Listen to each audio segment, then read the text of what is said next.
ডুবো তেলে না ভেজে এরকম মুচমুচে একটা জলখাবার যদি বাড়িতে বানিয়ে দেওয়া যায়, তাহলে বাচ্চা থেকে বড় সকলেই ভীষণ খুশি হবে। আর বাড়ির সকলকে একটু হেলদি খাবার খাওয়াতে পারলে আমাদের আর কি চাই, তাই না? আর একবার বেশি করে বানিয়ে সারা মাসের জন্য এটা স্টোরও করে রাখতে পারবেন। চলুন তাহলে আর দেরি না করে আজকের এই হেলদি অ্যান্ড টেস্টি নাগেটসের রেসিপিটা দেখে নেওয়া যাক। নমস্কার বন্ধুরা, মেঘার সাথে বাঙালিয়ানার আরো একটি নতুন পর্বে আপনাদের সবাইকে স্বাগত। তো নাগেটসটা বানানোর জন্য প্রথমেই আমি এখানে বেশ কিছু সবজি নিয়েছি। কি কি নিয়েছি একটু দেখিয়ে দিই। একটা মাঝারি সাইজের গাজরের অর্ধেকটা নিয়েছি, সাথে অর্ধেকটা ক্যাপসিকাম নিয়েছি, সাথে রয়েছে পেঁয়াজ, কাঁচা লঙ্কা, 1 ইঞ্চ মতো আদা আর 10-12 কোয়া মতো রসুন। তো পেঁয়াজটা বাদ দিয়ে বাকি সমস্ত কিছু একটা ইলেকট্রিক চপারের সাহায্যে আমি একদম মিহি করে প্রথমে কুচিয়ে নিচ্ছি। পেঁয়াজটা পরের বারে কোচাবো। যেহেতু চপারটা ছোট সেই কারণে আমি প্রথমে বাকি সমস্ত সবজি এখানে চপ করে নিলাম, তারপর পেঁয়াজটা চপ করে নেব। প্রথমে আমি একটা মাঝারি সাইজের পেঁয়াজ এখানে নিয়েছিলাম, তবে আমার মনে হলো আরো একটু পেঁয়াজ দরকার, তাই আমি আরো একটা এরকম সাইজের পেঁয়াজ এখানে নিয়ে নিচ্ছি। তো দেখুন এক্কেবারে মিহি করে কিন্তু সবজিটা কোচানো হয়ে গেছে। এরকম একটা চপার থাকলে সবজি এরকম ভাবে চপ করে নেওয়াটা কিন্তু বাঁ হাতের খেল হয়ে যাবে। আর এই এত সবজি এরকম মিহি করে হাতে যদি চপ করতে যাই তাহলে কত সময় লাগবে বলুন? আর এরকম চপার থাকলে কিন্তু ব্যাপারটা জাস্ট কয়েক সেকেন্ডের কাজ হয়ে যায়। যাই হোক, এবার চপারের কাজ শেষ। এবার একটা মিক্সার জার নিয়েছি এবং তার মধ্যে 250 গ্রাম বোনলেস চিকেন নিয়েছি। এর মধ্যে দুটো ব্রাউন ব্রেড সাইডগুলো কেটে বাদ দিয়ে মানে ট্রিম করে নিয়ে একটু জলে ভিজিয়ে সেটাকে চিপে নিয়ে ছোট ছোট টুকরো করে এর মধ্যে দিয়ে দিলাম। আর সাথে একটা ডিম ভেঙে দিয়ে দিলাম। আপনারা একটার পরিবর্তে দুটো ডিমও এখানে ব্যবহার করতে পারেন। তারপর এই ডিম, পাউরুটি এবং চিকেনটা একসাথে মিক্সিতে আমি বেটে নিয়েছি এরকম মিহি করে। ঠিক এরকম মিহি পেস্ট করবেন, তাহলে কিন্তু টেক্সচারটা দারুণ আসবে।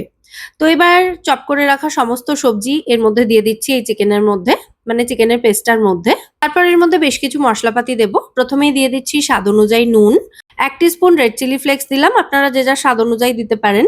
1/2 টিস্পুন মতো দিয়েছি এখানে বেকিং পাউডার, আর 1/2 টিস্পুন মতোই অরেগানো সিজনিং দিয়েছি। 1/2 টিস্পুন মতো ভিনিগার দিলাম, আর তার সাথে দিয়ে দেবো বেশ খানিকটা সয়া সস। ভিনিগারটা দেওয়াতে দেখুন বেকিং সোডার ওপরে পড়ে বেশ রিয়াকশন শুরু করেছে। আর সয়া সসটা মোটামুটি 2 টিস্পুন মতো দিলাম। আর দিয়ে দিচ্ছি বেশ খানিকটা পিরি মসলা, এটা যদি না থাকে না দিতে পারেন।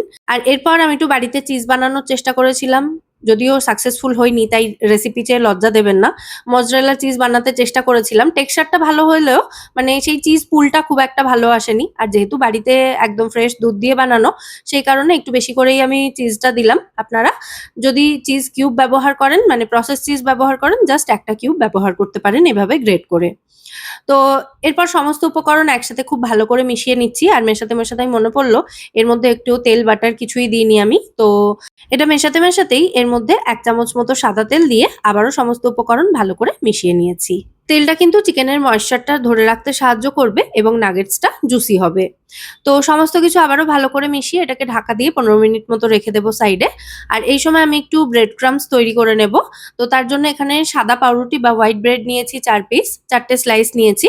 আমি এটাকে প্রথমে ছোট ছোট টুকরো করে এয়ার ফ্রায়ারে দিয়ে 5 মিনিটের জন্য জাস্ট এয়ার ফ্রাই করে নিচ্ছি, যাতে ব্রেডটা খুব সুন্দর মুচমুচে হয়ে যায়। তারপর এটাকে মিক্সিতে জাস্ট একটু ঘুরিয়ে নেব, মানে পালস মোডে একটু ঘুরিয়ে নেব, তাহলেই কিন্তু খুব সুন্দর ব্রেড ক্রাম্বস বাড়িতেই তৈরি হয়ে যাবে।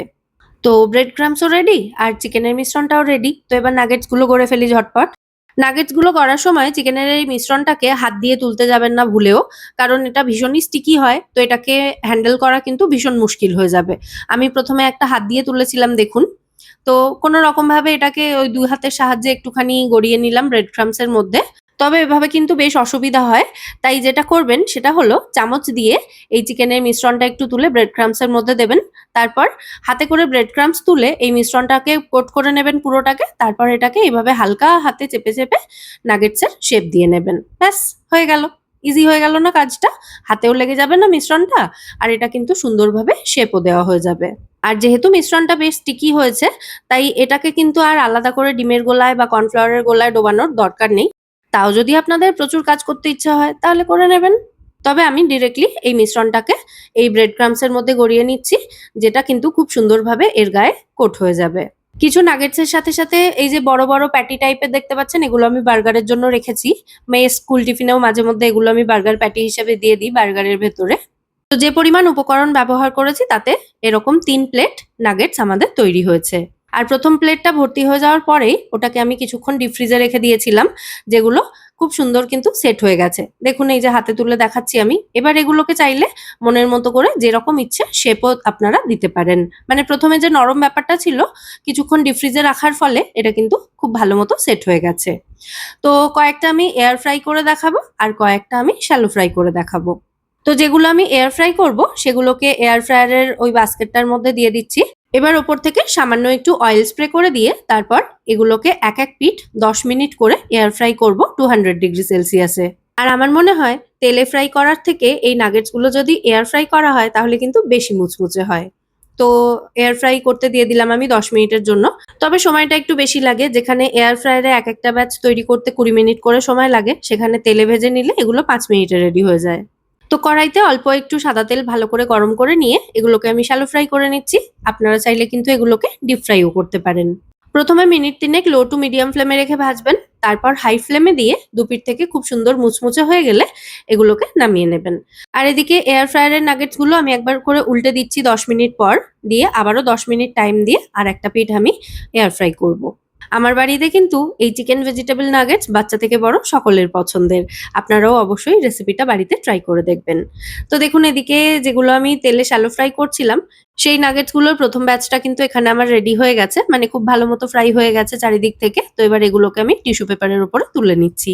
তো আপনাদের তেলে ফ্রাই করতে ইচ্ছে করলে তেলে ফ্রাই করবেন, অথবা চাইলে এয়ার ফ্রাইও করতে পারেন এগুলোকে।